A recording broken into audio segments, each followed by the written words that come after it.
Assalamualaikum warahmatullahi wabarakatuh. Kami dari SMP Islam Al-Azhar 13 Surabaya. Perkenalkan, nama saya Atifah Zahra Safia Marikar Sahib dan ini teman saya. Raja Safia.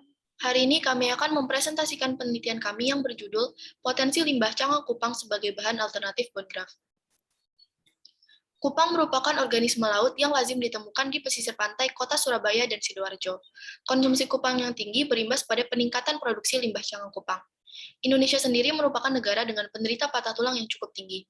Menurut Gunawarman tahun 2010, terdapat sebanyak 300-400 kasus operasi bedah tulang per bulan di Rumah Sakit Dr. Sutomo, Surabaya.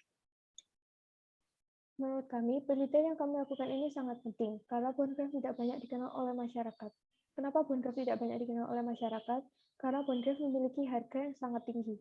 Menurut Priyono, harga Bondgraf yang selama ini beredar sekitar 1,7 juta rupiah per 5 cc.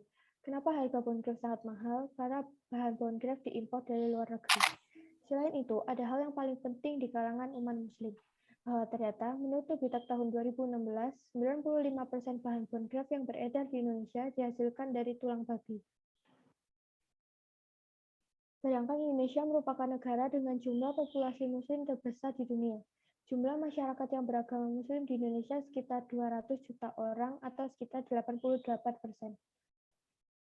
Rumusan masalah dari penelitian kami adalah Bondgraf yang beredar kebanyakan terbuat dari bahan yang tidak halal.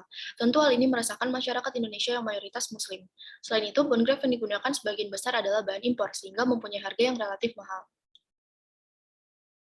Penelitian ini kami lakukan di tempat, yaitu di Lab SMP Islam Al-Azhar 13 Surabaya dan di Pusat Penelitian Kimia LIPI.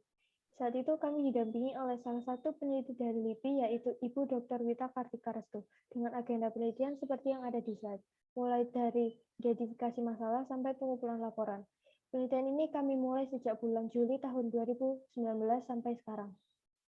Penelitian ini kami lakukan dengan tiga tahapan, yaitu persiapan bahan, sintesis hidroksiapatit, dan karakterisasi produk. Untuk persiapan bahan membuat serbuk cangkang kupang, pertama cangkang kupang dicuci bersih dan dijemur, lalu ditumbuk hingga halus dan difilter menggunakan ayakan 200 mesh.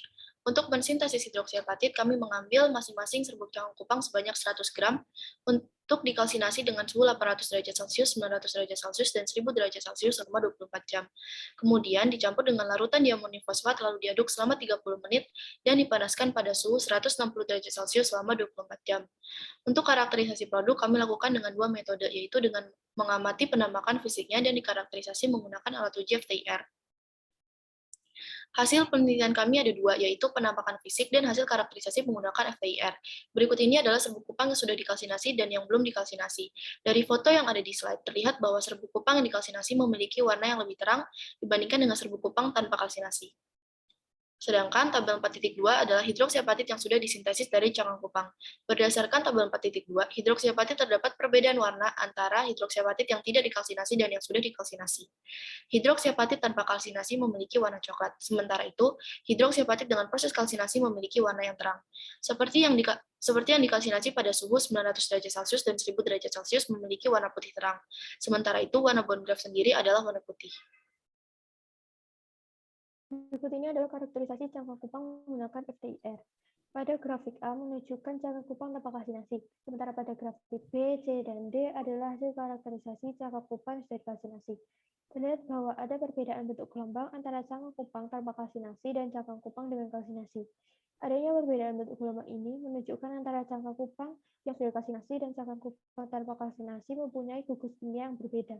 Perbedaannya adalah pada cangkang kupang tanpa kalsinasi, komponen utamanya adalah kalsium karbonat.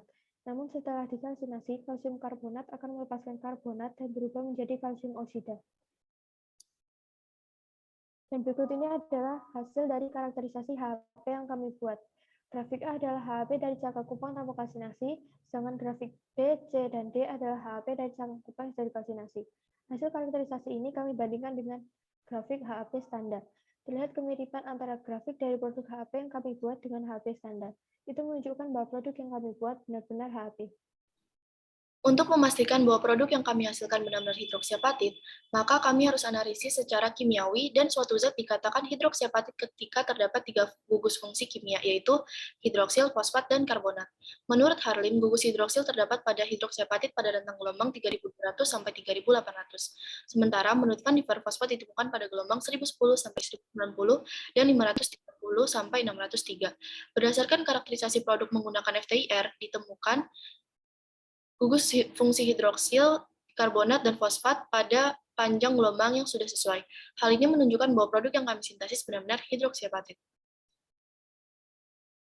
Dari sini kami bisa simpulkan bahwa cangkang kupang dapat disintesis menjadi hidroksiapatit atau HAP sebagai bahan alternatif bongraf yang halal dan ekonomis. Penelitian kami belum selesai. Untuk kedepannya, kami akan mengadakan penelitian lanjutan untuk mengetahui kualitas hidroksiapatit yang dihasilkan jika sampel dikalsinasi pada suhu lebih dari 1000 derajat Celcius.